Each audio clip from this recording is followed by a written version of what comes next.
Let's see, where do I even start? I was 315 pounds at my heaviest. Depression, overeating, all the things. And then I was like, I don't like this. I don't feel like myself, Plastic surgery's always had like this stigma attached to it. Oh, you're gonna go be plastic, are you? You're gonna go and get cut up. No, get out of here. I really started looking into it truly when I met Anna. I think plastic surgery has a lot of stigma that you need to be beautiful to get plastic surgery. You already need to be beautiful to go there. And if you're not, maybe that's not for you. And that keeps you from calling. It keeps you from saying that I am part of that world too. You don't always need to fit that mold to go for plastic surgery. It's for everybody. I encountered both sides of the stigma, support, and you should try harder, you should work out. You're an athlete. You can take care of that. You don't need that. Listen, I have. If I had a dime for every time someone told me when I said I was getting a BBL that, really? But you haven't done the research, but you have no problem telling me your opinion, making me feel guilty. The end result is what makes you do it. I know that I'm worthy of being able to go live the life that I want to live. I think she is the most beautiful woman. And seeing her sort of look at herself and make the comment of, I feel like a monster. It's like, wow. But you're not,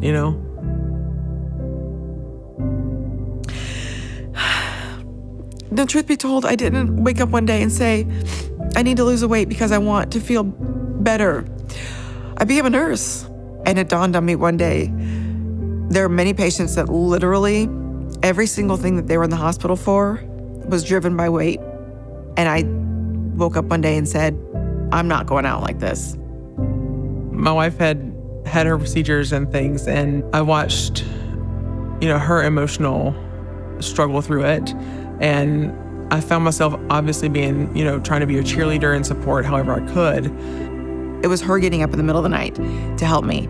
It was her giving me food and getting me water and making sure my pain was managed. It was a lot to ask of her, and I did feel guilty about that. Once you say the word Dr. Gabriel, there are so many women that come out of the woodwork that have all been to Dr. Gabriel, and it's like you had no idea that man, that a darling of a man, had such an effect on so many people. They make you feel like you are their only patient. We both walk in there. I feel like they are my family. Dr. G gives me a big hug every time he sees me. Dr. Gabriel is not a surgeon first. He's an amazing surgeon, but he's not a surgeon first. He's a person first. And when you go in there and you talk to him, and he comes in and it's high fives and how you doing? So happy to meet you. And he wants to talk to you. And it reinforces the fact that for all the hard days, it's worth it. I want to travel. My future is travel in my new body and what that means. I remember she took me to London for my birthday last year, taking selfies and pictures and looking back on those. It's like, wow, that's us, Here we are. There's gonna be struggles for sure. But on the backside of all of that comes this amazing feeling about myself. This amazing life I get to share with this woman I love. I feel overjoyed to be a patient of Dr. G. I feel so lucky to have met this man and have him become a part of my life, be able to let him change my life the way he did. How lucky am I? How lucky am I?